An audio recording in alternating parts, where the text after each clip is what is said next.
In this video, we're going to focus on the backgrounds in Quick Studio, how to add backgrounds and edit them, and edit the materials too. So first thing, we're going to open the M panel. Here we have the Quick Studio panel, where we are going to have everything we need. Like I said, in this video, we're going to focus on backgrounds.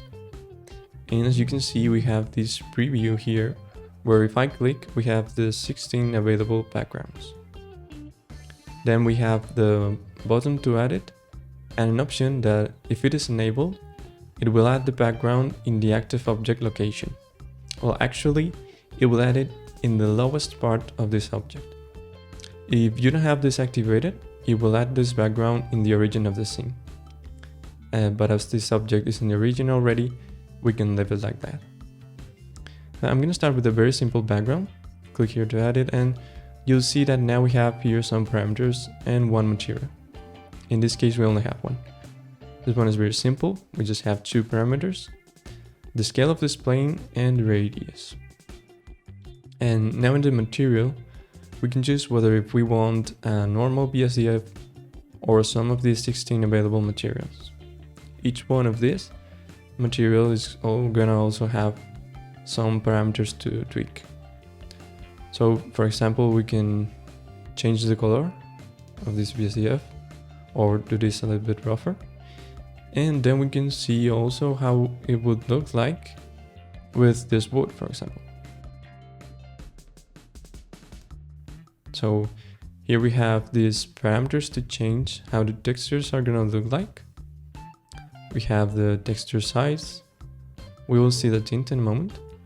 Then we have some contrast values, saturation, brightness. So you can customize the material. The roughness, also the normal strength.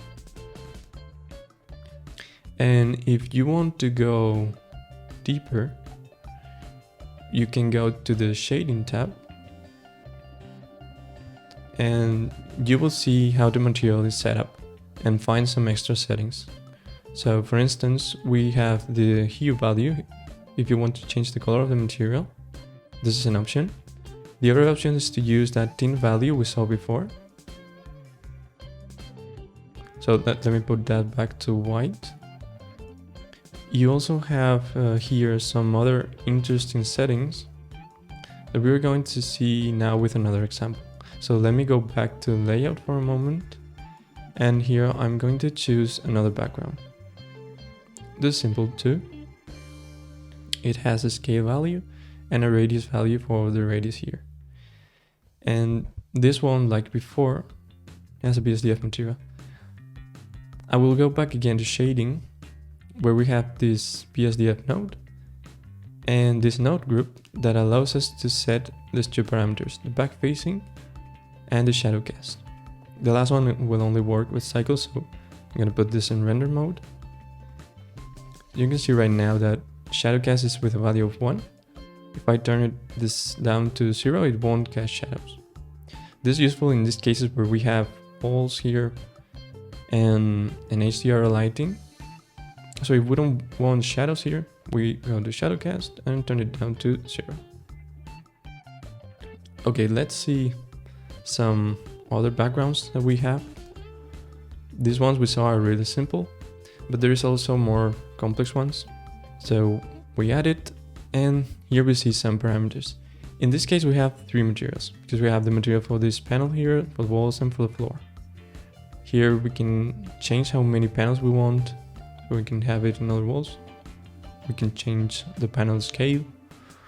You can see there's a lot of parameters. We can change, for example, the location, and change the shape also. So right now it's set to diamond. We can go back to the standard squares and, for example, use this hex value. You see there are several different shapes we can use. And you can see right now it has some volume to it. This is set by the center extrude value. If we set this to 1, it will be flat. So let me set this back to 3. We also have this center bevel that is going to add that bevel to the edges. And this example we have you see there's a lot of parameters that allows us to create a lot of different combinations. We also have animation color for the back of these shapes. We can toggle it off and on. I'm not gonna go through all of them. I will let you explore them by yourself.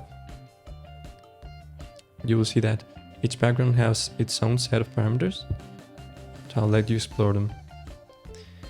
And as you can see, I'm just adding the new backgrounds over the previous ones.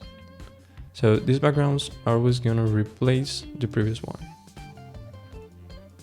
So for example, if I have this and I want to change to this nebula background, you can delete this or directly add the new background and it will delete the previous one.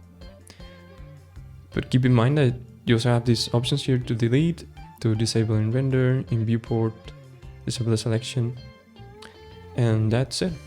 So let me know if you have any questions in the comments below, and thank you for watching.